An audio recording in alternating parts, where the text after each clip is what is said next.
ناظرین،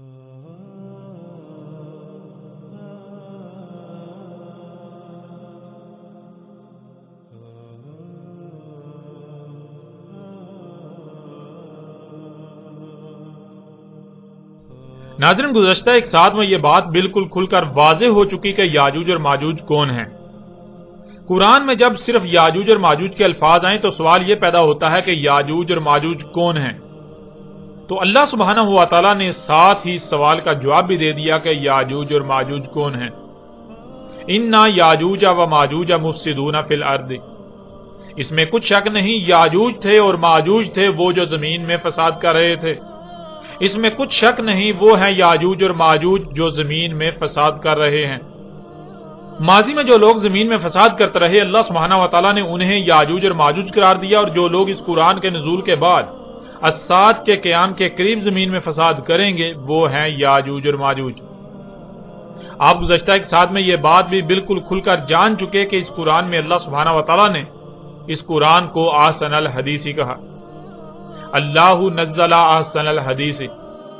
یعنی یہ قرآن اپنے نزول سے لے کر الساعۃ کے قیام تک کی احسن تاریخ ہے، ایسی بہترین تاریخ کہ اس سے بہتر تاریخ کوئی اور ہو ہی نہیں سکتی۔ اور اس قرآن میں اللہ سبحانہ و تعالی نے مسئلوں سے تاریخ بیان کی۔ وَلَقَدْ صَرَفْنَا لِلنَّاسِ فِي هَذَا الْقُرْآنِ مِنْ كُلِّ مَثَلٍ، یعنی ماضی میں جو کچھ بھی ہوا اس میں سے وہ ایسے الفاظ میں بیان کیا جو خوب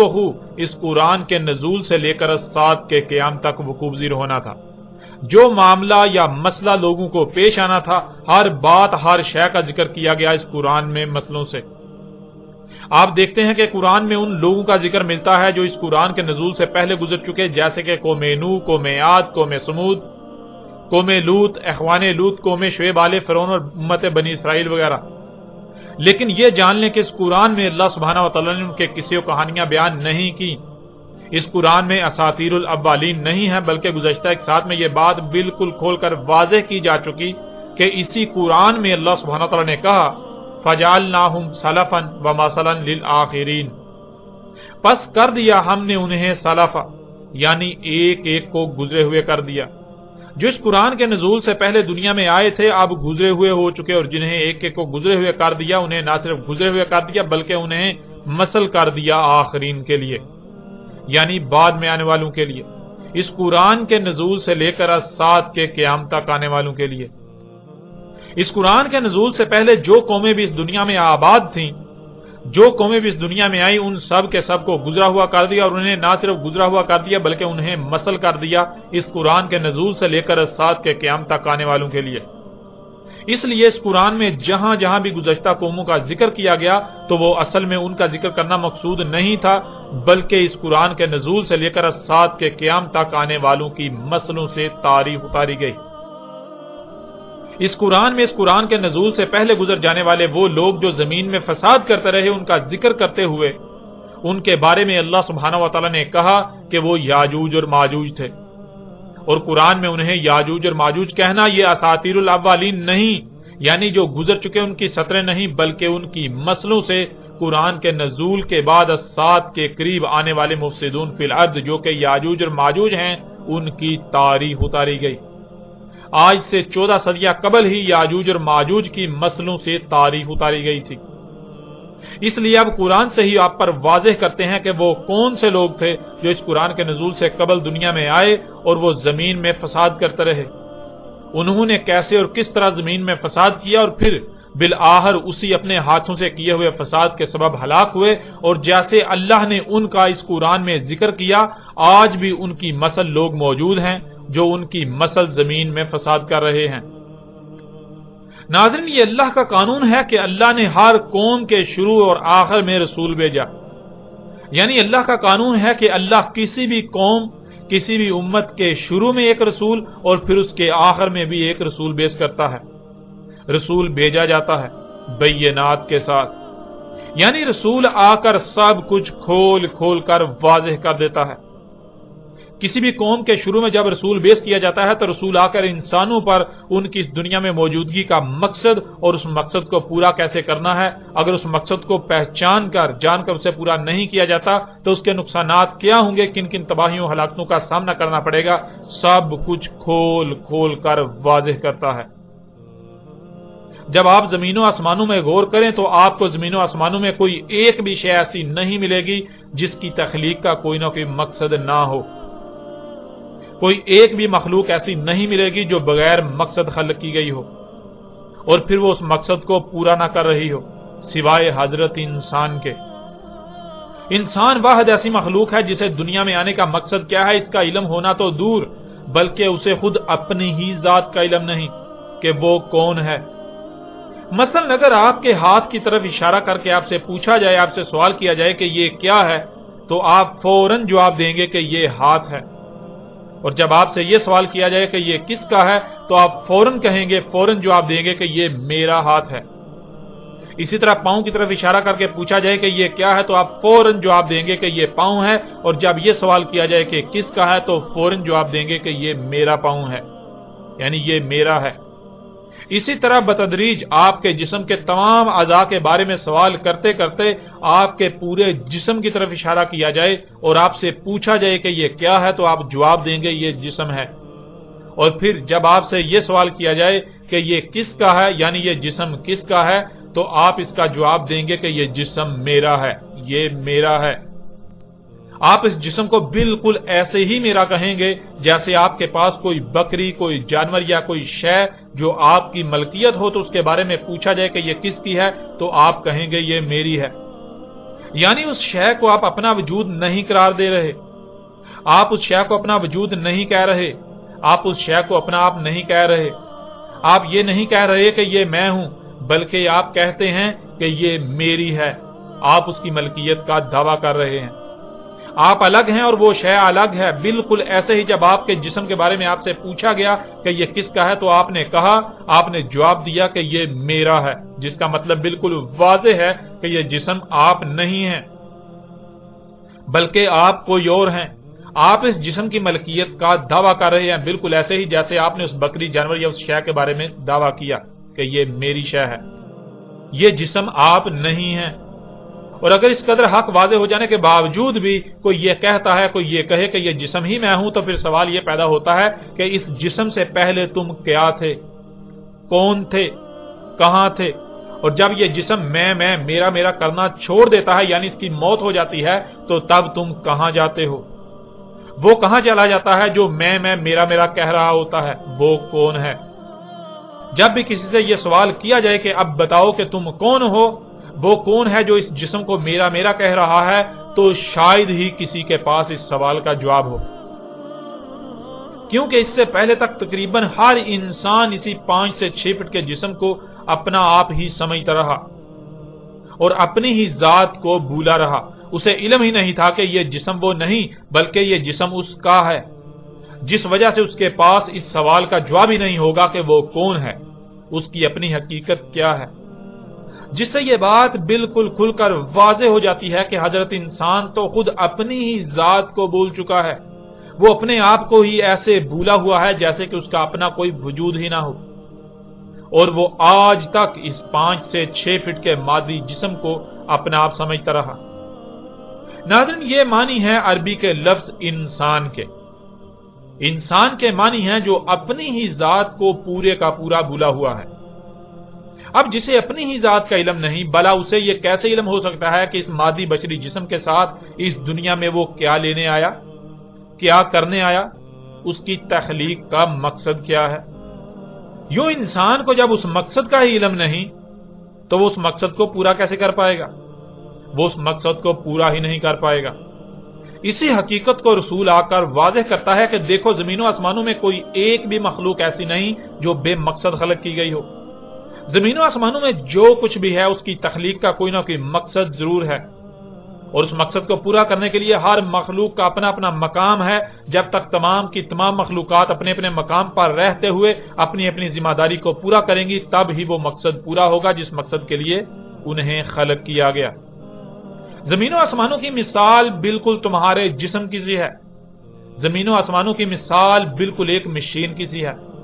جیسے تمہارا جسم لا تعداد مخلوقات کا مجموعہ ہے، بہت سے اعضاء ہیں جن کا آپس میں گہرا ربط ہے، ہر عضو اور ہر عضو میں تمام کی تمام مخلوقات کا اپنا اپنا مقام و ذمہ داری ہے، جسے پورا کرنے کے لیے ان کی ضروریات ہیں، اور ان کی ضروریات بھی الگ الگ ہیں، ان کی مقدار اور معیار بھی الگ الگ ہے. جب تک ان کی ضروریات کا معیار اور مقدار ٹھیک رہے گی، وہ اپنے اپنے مقام پر رہتے ہوئے اپنی اپنی ذمہ داری کو پورا کر پائیں گی، جس سے جسم ایک بہترین میزان یعنی توازن قائم ہے اور قائم رہے گا. اور اگر جسم میں کوئی ایک بھی مخلوق اپنے مقام سے ہٹ جاتی ہے، اپنی ذمہ داری کو پورا نہیں کرتی یا سستی اور لاپرواہی کرتی ہے، تو جسم میں قائم توازن بگڑ جائے گا، جس سے جسم میں خرابیاں اور بالآخر جسم ایک بڑی تباہی یعنی موت سے دوچار ہو جائے گا، بیکار ہو جائے گا. بالکل یہی مثال زمین و آسمانوں کی ہے. اس حقیقت کے کھلنے پر جب انسان زمین و آسمانوں میں غور و فکر کرتا ہے تو وہ دیکھتا ہے کہ سوائے اس کے یعنی سوائے انسان کے تمام کی تمام مخلوقات نہ ہی اپنے مقام سے ہٹتی ہیں اور نہ ہی وہ کسی قسم کی کمی کجی یا کوتاہی کرتی ہیں. یہ واحد انسان ہے جس کو نہ تو اپنی تخلیق کے مقصد کا علم ہے اور نہ ہی اس مقصد کو پورا کرنے کا علم. اور یہ واحد انسان ہی ہے جو دن رات لا علمی میں ایسے ایسے اعمال کر رہا ہے، ایسے ایسے کرتوت کر رہا ہے کہ جس سے نہ صرف اپنے مقام سے ہٹا ہوا ہے بلکہ باقی مخلوقات کو بھی زبردستی ان کے مقامات سے ہٹا رہا ہے، یا زمین و آسمانوں میں تبدیلیوں کا باعث بن رہا ہے، جس سے لامحالہ زمین و آسمانوں میں قائم توازن بگڑ کر زمین و آسمانوں میں تباہیاں آئیں گی جو زمین و آسمانوں کو تباہ و برباد کر کے رکھ دیں گی، جن کا ذمہ دار یہ حضرت انسان ہوگا. اور ان سے بچنے کا واحد ایک ہی حل ہے کہ یا تو اپنی حقیقت کو جان لیا جائے، اپنے آپ کو یاد کر لیا جائے، اپنی ہی حقیقت کو یاد کر لیا جائے، اپنے آپ کو پہچان لیا جائے، یا پھر کم از کم یہ واضح ہو جائے کہ اس کی تخلیق کا مقصد کیا ہے،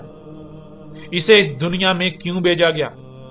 یوں انسان دو گروہوں میں تقسیم ہو جاتے ہیں. ایک وہ جن کا مقصد یہ بن جاتا ہے کہ وہ اپنی ذات کو پہچانیں، اپنی ذات کو یاد کریں، اپنے آپ کو یاد کریں کہ وہ کون ہیں، کیا ہیں، ان کا اول و آخر کیا ہے، ان کی حقیقت کیا ہے. یوں باقی تمام تر راز و حقائق خود بخود واضح ہو جائیں گے. اور دوسرے وہ جن کا مقصد یہ بن جاتا ہے کہ ان پر کسی بھی صورت حق واضح ہو جائے، ان کی تخلیق کا مقصد کیا ہے، انہیں اس دنیا میں کیوں بھیجا گیا اور اس مقصد کو پورا کیسے کرنا ہے. یوں رسول دونوں طرح کے انسانوں سمیت ہر ایک پر حق بالکل کھول کھول کر واضح کرتا ہے. ناظرین، کسی بھی شے کی تخلیق کا مقصد کیا ہے، اسے جاننے کا سب سے بہترین اور آسان ترین ذریعہ یہ ہے کہ اس شے میں جان کر دیکھا جائے کہ اس میں کیا کیا صلاحیتیں پائی جاتی ہیں. کسی بھی شے میں پائی جانے والی صلاحیتیں ہی اس شے کے مقصد وجود کو واضح کرتی ہیں، اس شے کے مقصد تخلیق کو واضح کرتی ہیں. مثلا آپ دیکھتے ہیں کہ کتا اور بکری دونوں ہی جانور ہیں، دونوں ہی مادے سے وجود میں آئے، لیکن آپ جو کام کتے سے لیتے ہیں یا کتے سے لے سکتے ہیں وہی کام آپ بکری سے نہیں لے سکتے. یعنی اگر آپ کو کہا جائے کہ آپ بکری کو اپنے مال کی رکھوالی کے لیے رکھیں تو کیا ایسا ممکن ہے؟ کیا بکری مال کی رکھوالی کر پائے گی؟ نہیں، بالکل نہیں. اب آپ غور کریں کہ کیوں؟ آخر وہ کیا وجہ ہے کہ جو کام آپ کتے سے لے رہے ہیں وہ بکری سے کیوں نہیں لیا جا سکتا،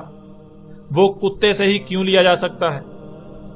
تو ناظرین، جواب بالکل واضح ہے کہ اس کام کے کرنے کے لیے جو صلاحیتیں درکار ہیں وہ صلاحیتیں کتے میں پائی جاتی ہیں، نہ کہ بکری میں.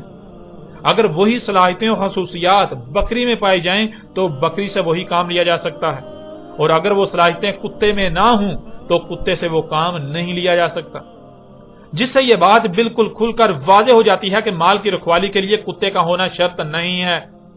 کتے کا ہونا لازم نہیں ہے، بلکہ صلاحیتوں کا ہونا لازم ہے، صلاحیتوں کا ہونا شرط ہے. جس میں وہ صلاحیتیں پائی جائیں گی اس سے وہ کام لیا جائے گا. کسی بھی شے میں موجود صلاحیتیں اس کے مقصد وجود، اس کے مقصد تخلیق کو واضح کر دیتی ہیں. ایسے ہی اگر آپ کو پیاس لگتی ہے تو کیا آپ آگ سے پیاس بجھا سکتے ہیں، یا پھر صرف اور صرف اس شے سے پیاس بجھا سکتے ہیں جس میں پیاس بجھانے کی صلاحیتیں موجود ہوں؟ جیسے کھانا پکانے کے لیے آگ کا ہونا لازم نہیں بلکہ حرارت کا ہونا شرط ہے، جس شے میں بھی ایسی صلاحیتیں پائی جائیں اس سے کھانا پکایا جا سکتا ہے. اگر آگ میں وہ صلاحیتیں نہ پائی جائیں تو اس سے کھانا نہیں پکایا جائے گا، نہ ہی کھانا پکایا جا سکتا ہے. کھانا پکانے کا مقصد اس سے پورا نہیں کیا جا سکتا، بلکہ کھانا پکانے کا مقصد صرف اور صرف وہی شے پورا کر سکتی ہے جس میں وہ صلاحیتیں موجود ہوں.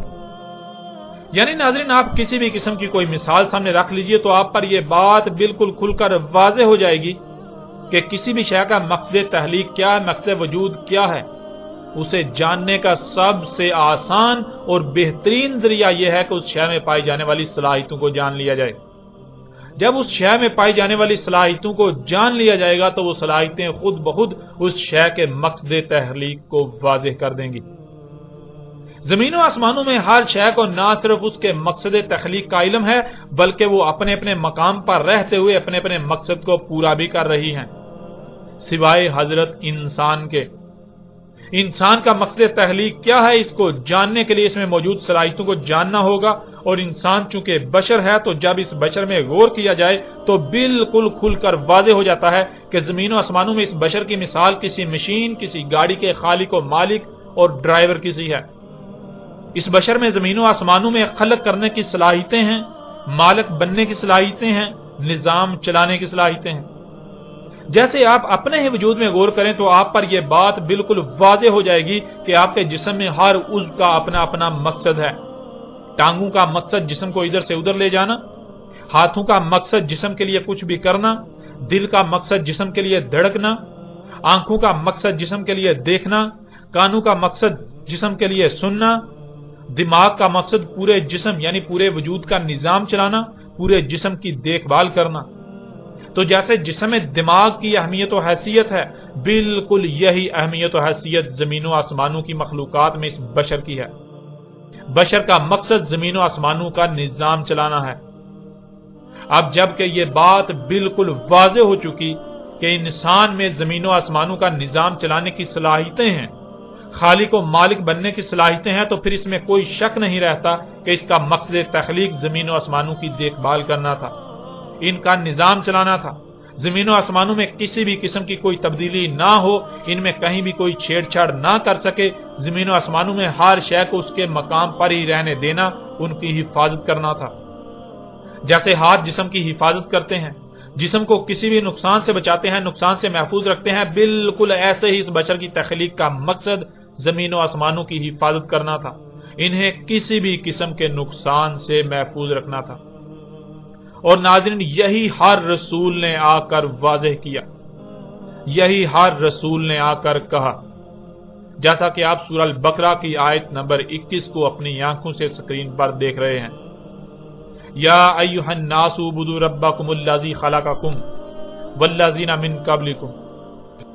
اے لوگو، کس کی عبادت کر رہے ہو؟ جو رب تھا تمہارا اس کی عبادت کرو. یعنی تمہیں جو کچھ بھی عطا کیا گیا، جو بھی صلاحیتیں دی گئیں، جو کچھ بھی دیا گیا،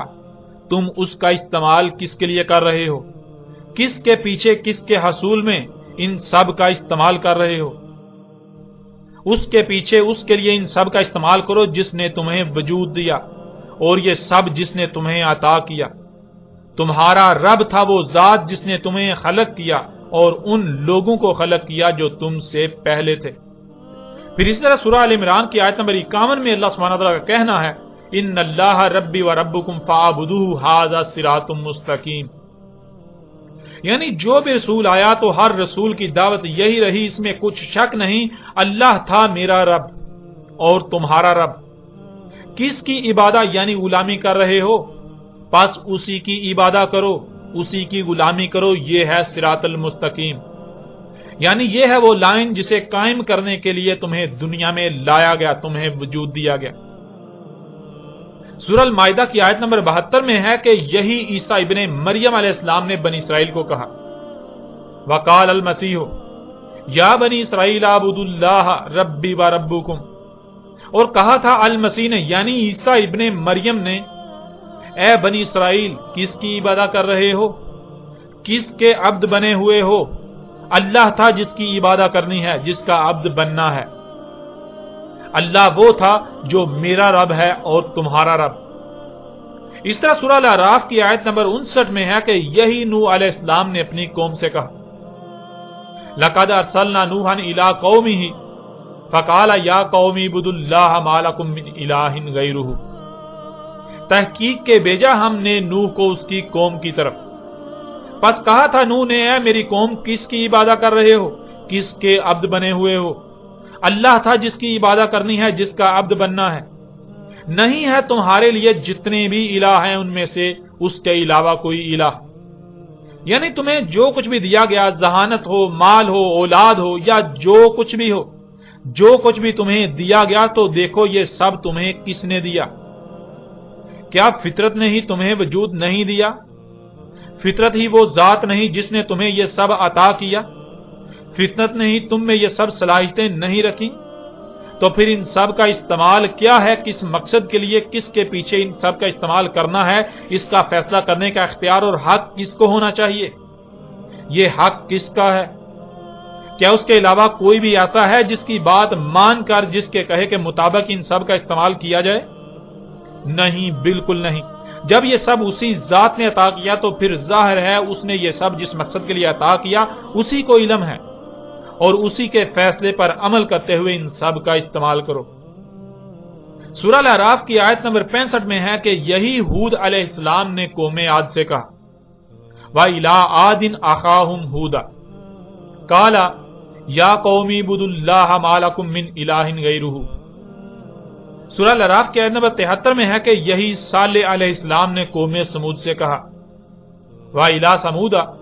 أَخَاهُمْ صَالِحًا قَالَ يَا قَوْمِ اعْبُدُوا اللَّهَ مَا لَكُم مِّنْ إِلَٰهٍ غَيْرُهُ۔ سورہ الاعراف کی آیت نمبر 85 میں ہے کہ یہی شعیب علیہ السلام نے قوم مدین سے کہا وَإِلَىٰ مَدْيَنَ أَخَاهُمْ شُعَيْبًا قَالَ يَا قَوْمِ اعْبُدُوا اللَّهَ مَا لَكُم مِّنْ إِلَٰهٍ غَيْرُهُ۔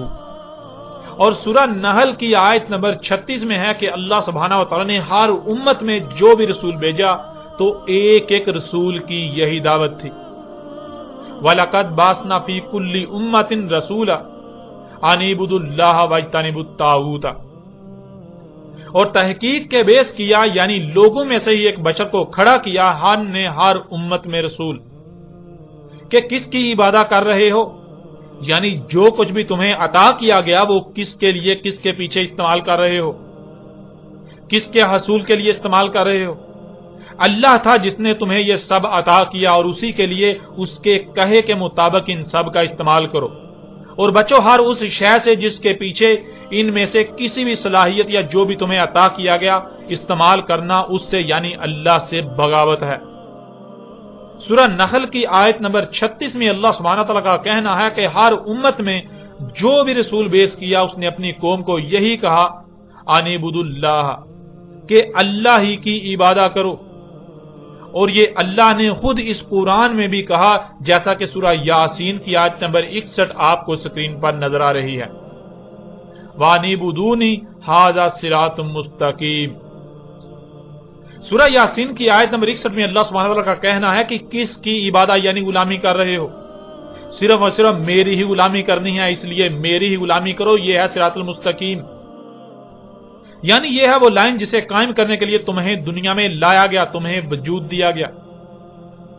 اور ناظرین اب سوال یہ پیدا ہوتا ہے کہ اللہ کیا ہے، کیونکہ جب تک اللہ کا ہی علم نہیں ہوگا تب تک نہ تو یہ واضح ہو پائے گا کہ عبادت یعنی غلامی ہے کیا، اور نہ ہی یہ واضح ہوگا کہ اللہ کی غلامی یعنی اللہ کی عبادت کیسے کی جا سکتی ہے۔ اللہ کی عبادت کیا ہے اس وقت تک علم نہیں ہو سکتا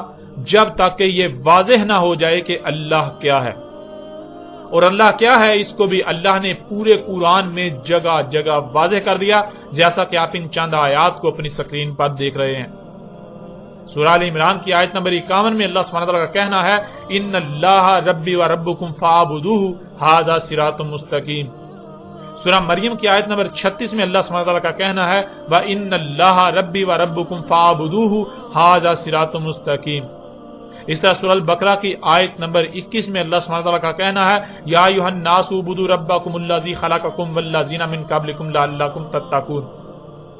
ان اللہ، اس میں کچھ شک نہیں اللہ تھا۔ اب سوال یہ پیدا ہوتا ہے کہ کیا ہے اللہ؟ تو آگے اسی سوال کا جواب ہے کہ اللہ کیا ہے؟ ربی و ربکم، وہ ہے اللہ جو میرا رب ہے اور تمہارا رب، یعنی جس نے مجھے اور تمہیں وجود دیا اور کسی نہ کسی مقصد کے لیے وجود دیا، تمام تر ضروریات کو وجود میں لا کر فراہم کر رہا ہے۔ تو ذرا غور کرو وہ کون سی ذات ہے جس نے آپ کو وجود دیا، جس نے تمہیں وجود دیا، اور نہ صرف آپ کو یعنی تمہیں وجود دیا بلکہ آپ کی تمام تر ضروریات کو بھی وجود میں لا رہا ہے۔ جب آپ غور کریں گے تو یہ کائنات میں جو کچھ بھی ہے یہ آپ کے سامنے آئے گا۔ زمین و آسمانوں میں کل کائنات میں جو کچھ بھی ہے یہی بطور رب سامنے آئے گا، اور پھر دیکھیں یہی اللہ سبحانہ تعالیٰ نے سورہ زخرف میں بھی بالکل واضح الفاظ میں بیان کر دیا، ان اللہ ہوا ربی و ربکم فاعبدوہ ھذا صراط مستقیم۔ ان اللہ کی ہے پر زبر ہے جس سے لفظ اللہ ماضی کا صیغہ بن جاتا ہے۔ یوں ان اللہ کے معنی بنیں گے، اس میں کچھ شک نہیں اللہ تھا۔ اس وقت دنیا میں موجود انسانوں سے خطاب کرتے ہوئے اللہ کہہ رہا ہے، قرآن کہہ رہا ہے کہ اس میں کچھ شک نہیں اللہ تھا، یعنی تم جسے اللہ کہہ رہے ہو، جسے اللہ سمجھ رہے ہو، تمہیں جو اللہ بتایا گیا ایسا کوئی اللہ وجود ہی نہیں رکھتا، بلکہ جو اصل میں اللہ ہے تم نے اس کو اللہ تھا کیا ہوا ہے۔ تو ناظرین اب سوال یہ پیدا ہوتا ہے کہ کیا تھا اللہ جو کہ انسانوں نے اللہ کو تھا کیا ہوا ہے؟ انہیں علم ہی نہیں کہ اللہ کیا ہے، جسے یہ اللہ کہہ رہے ہیں وہ اللہ ہے ہی نہیں۔ تو آگے اسی سوال کا جواب بھی دے دیا گیا، ہوا یہ دو الفاظ کا مجموعہ ہے۔ پہلا لفظ گول والی ہے اور دوسرا لفظ واو۔ گول والی ہے کسی بھی شے کی طرف اشارہ کرنے کے لیے استعمال ہوتی ہے، اور ہے پر پیش کے استعمال سے یہ حال کا صیغہ بن جاتا ہے، جس کے معنی بنتے ہیں کسی ایسی شے کی طرف اشارہ کیا جا رہا ہے جو موجود ہے۔ اب جب آپ اپنے ارد گرد دیکھیں کہ کیا موجود ہے تو بہت کچھ نظر آئے گا۔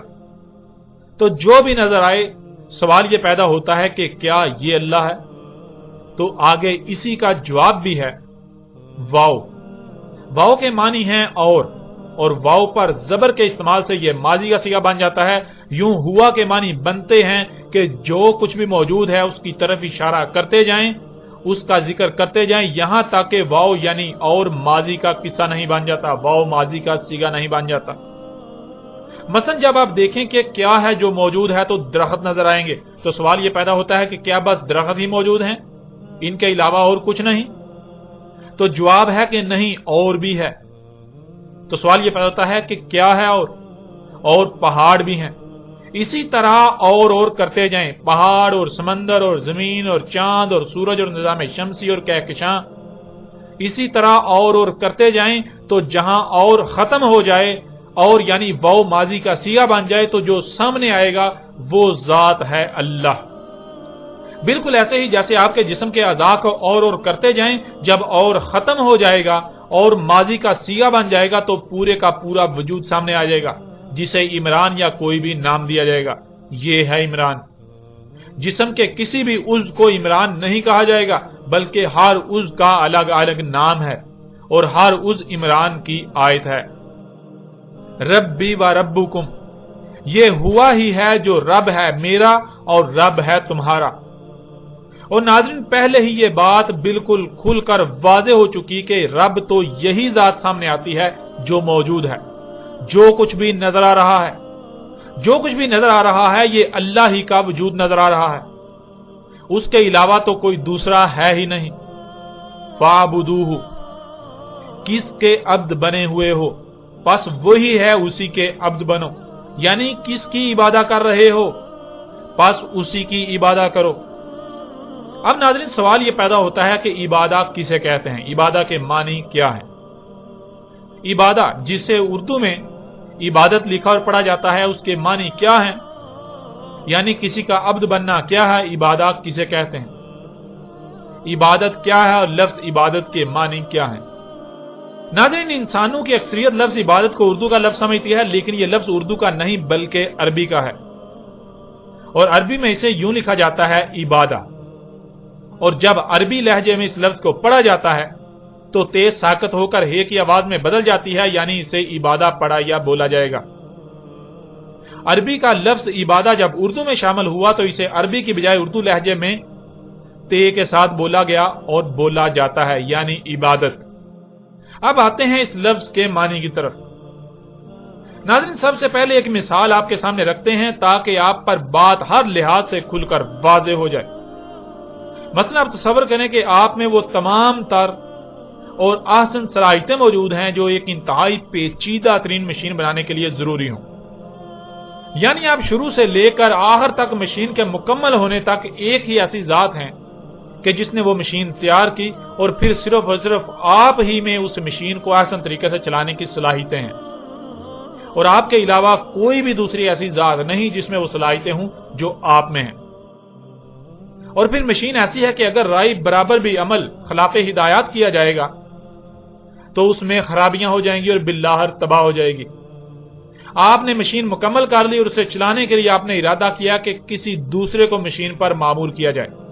کسی دوسرے کو مشین پر نائب بنا دیا جائے، جس کے لیے آپ کسی کو لے کر آتے ہیں۔ اب یہاں سوال یہ پیدا ہوتا ہے کہ کیا آپ فوراً مشین اور اس کا سارا انتظام اس کے حوالے کر دیں گے جس کو آپ لے کر آئے، جس کے پاس اس کے بارے میں کوئی علم نہیں، جو بالکل نیا ہے؟ اس کے باوجود کہ آپ کے علاوہ کوئی دوسرا اس مشین کے بارے میں الف بے تک بھی نہیں جانتا اور نہ ہی کسی میں اس مشین کو چلانے اور اس کا انتظام سنبھالنے کی صلاحیت ہے؟ تو ناظرین، جواب بالکل واضح ہے کہ نہیں، بالکل نہیں۔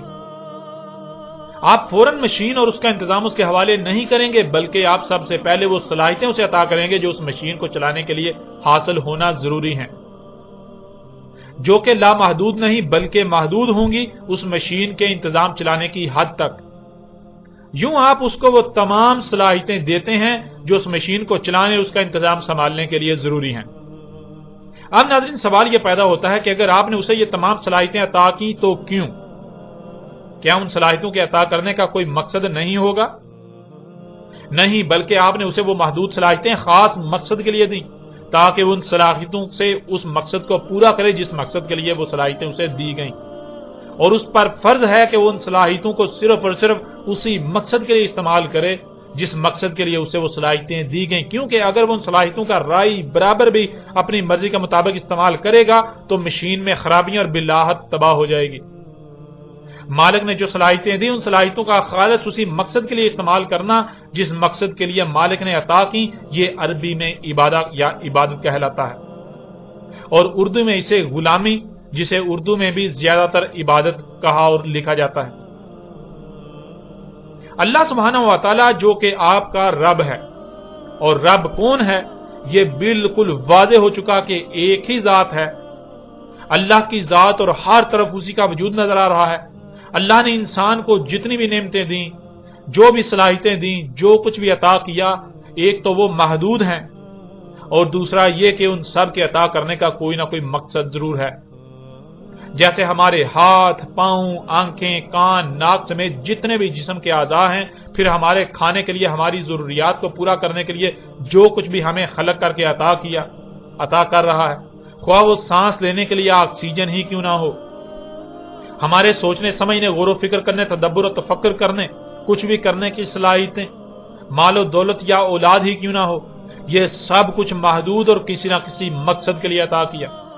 اگر ہم ان تمام نعمتوں اور صلاحیتوں کو خالص اسی مقصد کے لیے استعمال کرتے ہیں جس مقصد کے لیے اللہ نے عطا کی، اور رائے برابر بھی اپنی مرضی، اپنی خواہشات کی تکمیل کے لیے استعمال نہیں کرتے، تو یہ اللہ کی عبادت کہلائے گی، جسے اردو میں غلامی یا عبادت کہتے ہیں اور فارسی میں بندگی کہا جاتا ہے۔ یہ اللہ کی عبادت، اللہ کی غلامی، اللہ کی بندگی ہوگی۔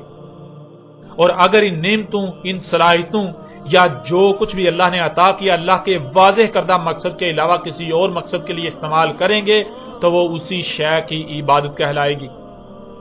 جس کے پیچھے اور جس کے لیے، جس کے حصول کے لیے، جس کی خاطر ان نعمتوں اور صلاحیتوں کا استعمال کریں گے۔ اگر آپ اپنی ان صلاحیتوں جن میں ذہانت بھی ہے، اس ذہانت کو مال و دولت اور دنیاوی مال و متاع کے حصول کے لیے استعمال کرتے ہیں تو وہ اسی کی عبادت کر رہے ہیں۔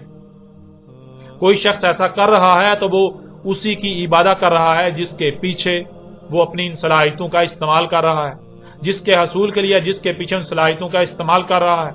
اور ایسا انسان اس شے کا عبد کہلائے گا، یعنی غلام کہلائے گا۔ اور جس کے پیچھے اس نے ان صلاحیتوں ان نعمتوں کا استعمال کیا وہ شے وہ ذات اس کا الہ کہلائے گی۔ الہ اسے کہتے ہیں جس کے پیچھے ان نعمتوں اور صلاحیتوں وغیرہ کا استعمال کرنا، اور ایسا کرنے والا اس الہ کا عبد کہلاتا ہے۔ اور ناظرین، بہت ہی سوچے سمجھے منصوبے کے تحت عبادت کو پوجا پاٹ اور پرستش میں بدل دیا گیا۔ پوجا پاٹ اور پرستش وغیرہ بے مقصد ہوتی ہے،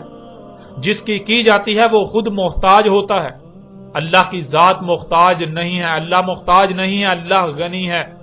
اسے کسی قسم کی کوئی حاجت نہیں ہے۔ اگر وہ انسانوں کو کوئی حکم دیتا ہے تو اس میں ان کا اپنا ہی فائدہ یا اپنا ہی نقصان پنہاں ہوتا ہے۔ اللہ سبحان ہے، یعنی اللہ اسے پاک ہے، وہ کوئی ایسا حکم دے جو بے مقصد ہو۔ جب تک یہ علم نہ ہوگا کہ اللہ نے یہ تمام نعمتیں اور صلاحیتیں کس مقصد کے لیے عطا کی تو ان کا اس مقصد کے لیے استعمال کیسے کیا جا سکتا ہے؟ اور جب کہ سب کے سب انسان دن رات ان کا استعمال کر رہے ہیں تو پھر یہ سوچنا اور غور و فکر کرنا چاہیے کہ کیوں خود ہی کو دھوکہ دیا جا رہا ہے اور نہ جانے دن رات کتنے الہوں کی عبادت میں مصروف ہیں۔ ان اللہ ہوا ربی و ربکم فاعبدوہ ھذا صراط مستقیم۔ اس میں کچھ شک نہیں، اللہ تھا۔ اب سوال یہ پیدا ہوتا ہے کون تھا اللہ؟ اللہ یہ نہیں ہے جسے تم اللہ کہہ رہے ہو، جسے تم اللہ سمجھ رہے ہو، جسے تم اللہ بنائے ہوئے ہو، بلکہ یہ تو تمہارے اپنے خود ساختہ اللہ کے نام پر گڑے ہوئے عقائد و نظریات ہیں۔ تم اپنے عقائد و نظریات کو اللہ کہہ رہے ہو جن کا اللہ کے ساتھ کوئی تعلق نہیں۔ جسے تم اللہ کہتے ہو، جو نقشہ تم نے اللہ کے بارے میں اپنے دماغوں میں گڑ رکھا ہے وہ محض تمہارے دماغوں کی اختراع ہے، اس کا حق کے ساتھ کوئی تعلق نہیں۔ اللہ کو تو تم نے تھا کیا ہوا ہے، اور اللہ کیا ہے آگے اسی سوال کا جواب بھی اللہ سبحانہ تعالیٰ نے دے دیا۔ ہوا ہے اللہ، یعنی جو کچھ بھی موجود ہے اور کرتے جاؤ یہاں تک کہ اور ختم ہو کر ماضی کا صیغہ بن جائے تو جو ذات سامنے آئے گی وہ ہے اللہ۔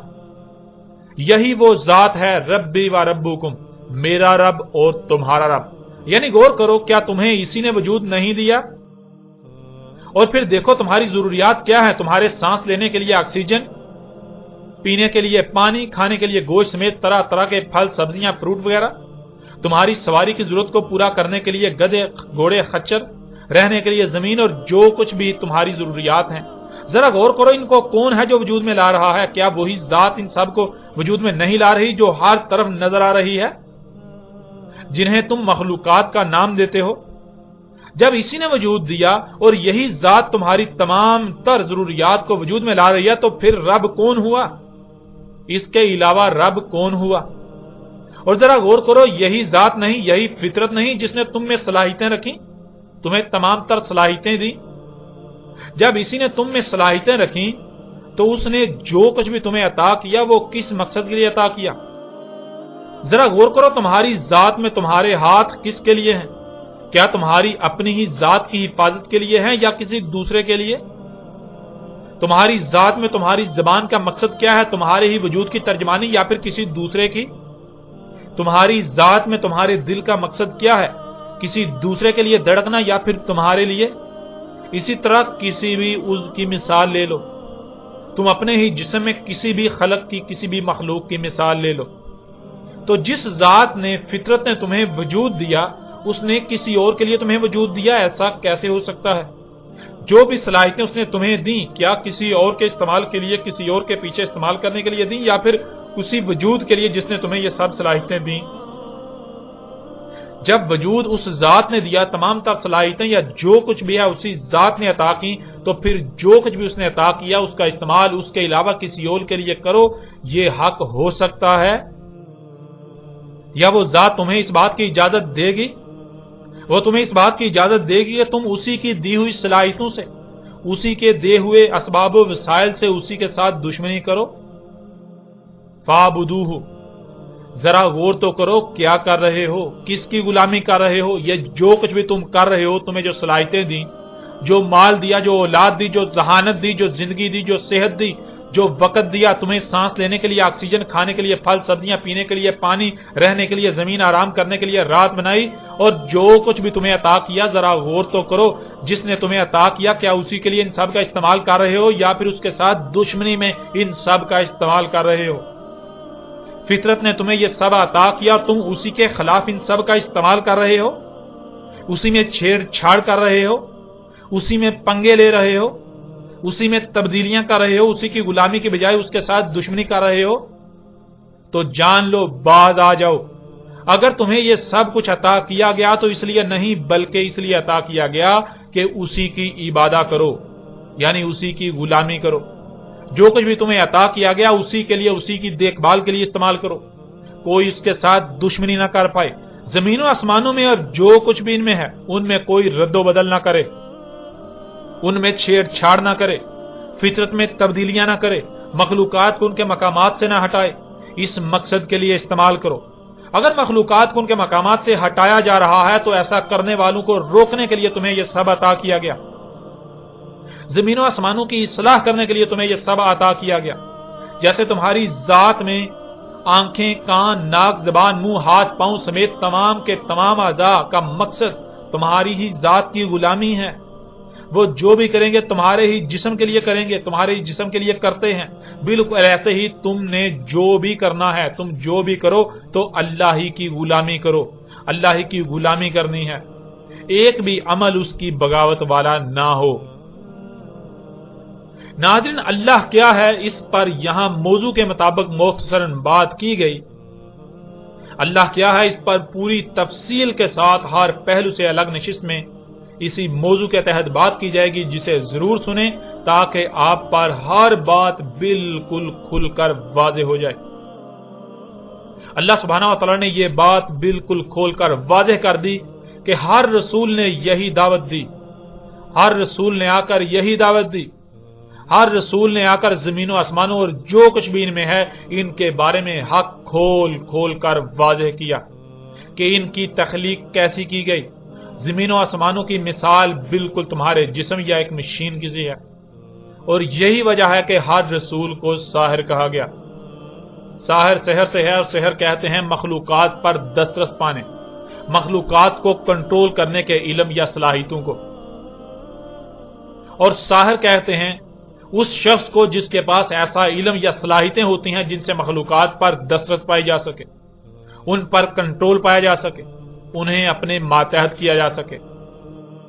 اور وہ اس علم کو مخلوقات کو مسخر کرنے، ان پر دسترس پانے، ان کو کنٹرول کرنے کے لیے استعمال کرے۔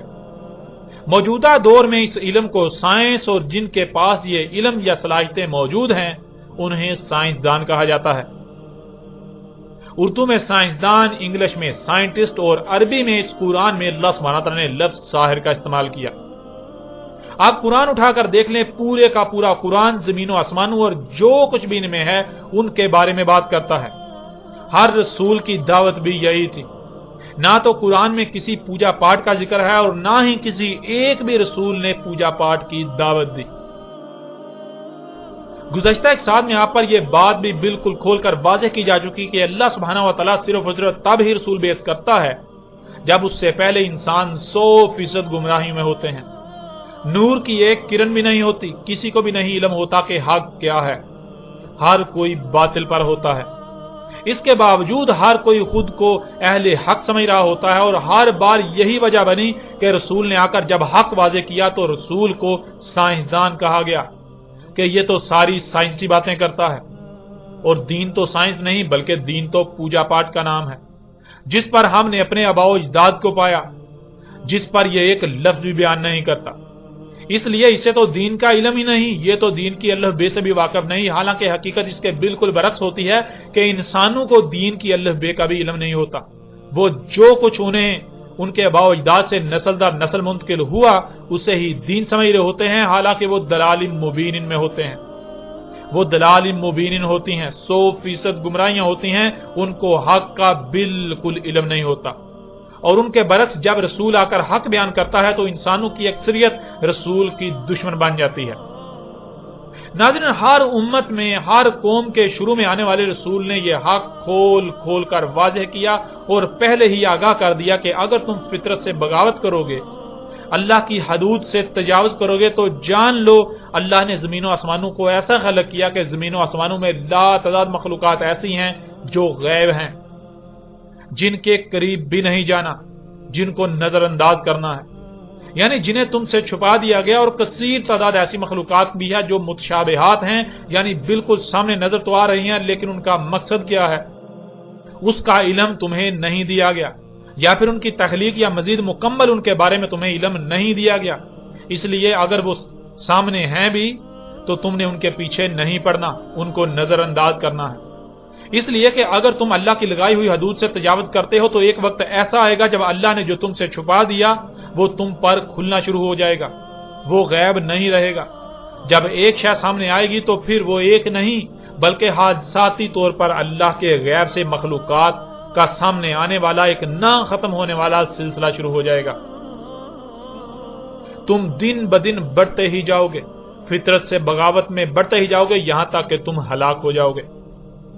تو ناظرین، جب جب انسانوں نے رسولوں کی دعوت سے اعراض کیا، ان کی طرف سے واضح کیے جانے والے حق کو نظر انداز کرتے ہوئے فطرت سے بغاوت کی، فطرت پر انحصار کرنے کے بجائے فطرت میں چھیڑ چھاڑ کرنا شروع کی،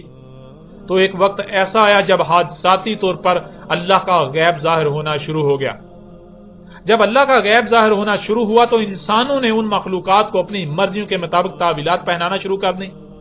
یعنی ان مخلوقات کا اپنی مرضی کے مطابق استعمال کرنا شروع کر دیا، یوں زمین میں فساد کرنا شروع کر دیا، یہاں تک کہ وہ زمین میں فساد عظیم کر بیٹھے کہ واپسی کا رستہ بند ہو گیا۔ تو ہر دور میں ایسے لوگوں کو جو فساد فی الارض کرتے ہیں انہیں اللہ سبحانہ و تعالی نے اس قرآن میں یاجوج اور ماجوج کہا، اور پھر ہر امت کے آخر میں جب ان کے اپنے ہی ہاتھوں یعنی یاجوج اور ماجوج کے کیے ہوئے فساد کا بھیانک رد عمل ان کی سزا عذاب عظیم سر پر آ پہنچا تو اللہ نے اپنا رسول بھیجا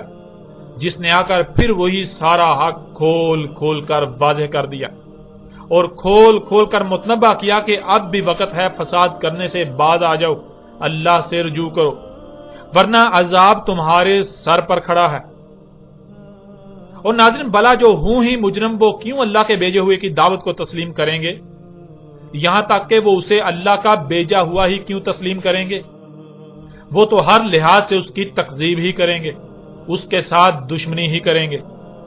ناظرین، یہی ماضی میں بھی ہوتا آیا اور یہی آج بھی ہوگا۔ پھر بالآخر رسول کی موجودگی میں عذاب دیا گیا، یاجوج اور ماجوج کو یک لغت عذاب شدید سے ہلاک کر دیا گیا، ان کا نام و نشان تک مٹا دیا گیا، اور رسول اور اس کے ساتھیوں مومنوں یعنی جو رسول کی دعوت کو دل سے تسلیم کر کے اس پر عمل کرنے والے ہوئے انہیں رسول کے ساتھ عذاب عظیم سے بچا لیا گیا اور پیچھے زمین کا وارث بنا دیا گیا۔ اور ناظرین، یہی سب آج ہونا ہے، یہی سب آج ہونا تھا اور یہی آج ہونے جا رہا ہے۔ یاجوج اور ماجوج کیا ہیں یہ تب ہی واضح ہونا تھا جب اللہ کے وعدے کے مطابق اس امت کے آخر میں عذاب سر پر آ جانا تھا۔ اس سے پہلے اگر کوئی یاجوج اور ماجوج کے بارے میں رہنمائی کا دعوے دار بنتا ہے تو وہ اللہ کا شریک ہی ہو سکتا ہے جو اپنی بات اپنے دعوے میں بالکل بے بنیاد اور جھوٹا ہے۔ اس سے پہلے جنہوں نے اللہ کی طرف سے لوگوں کی رہنمائی کرنی تھی ان پر تو یہ فرض تھا کہ وہ لوگوں کو یہ بتاتے کہ یہ جو تم کر رہے ہو یہ فساد عظیم ہے، یہ فساد فی الارض ہے، اسے نہ انجام دو، فساد فی الارض نہ کرو۔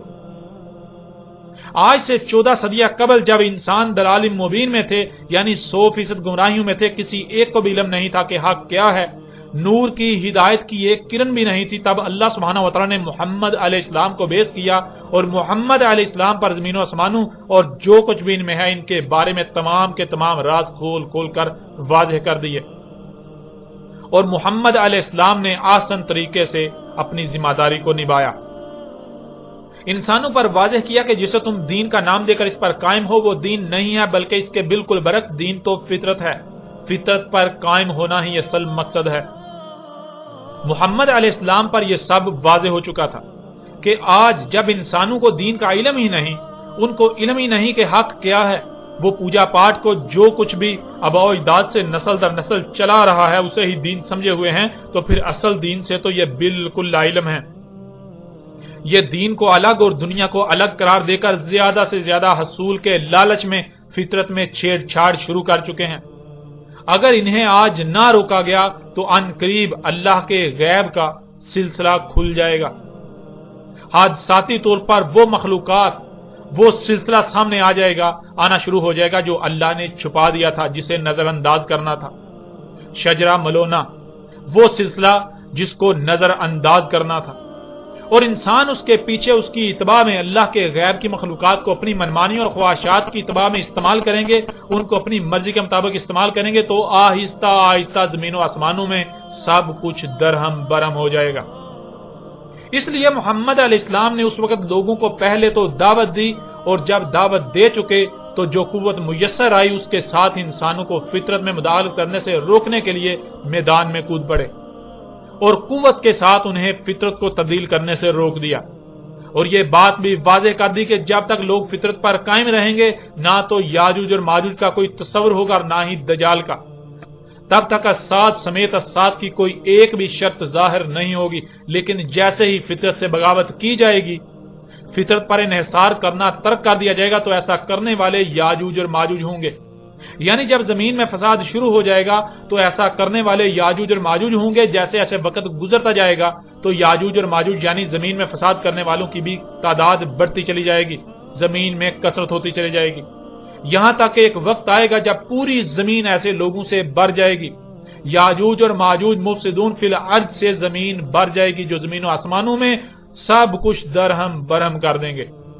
زمین و آسمانوں میں تمام مخلوقات کو ان کے مقامات سے ہٹا دیں گے، اور پھر نتیجتاً تباہیاں آئیں گی، اور انسانوں سمیت زمین و آسمانوں کی تمام مخلوقات ان تباہیوں کی زد میں آئیں گی۔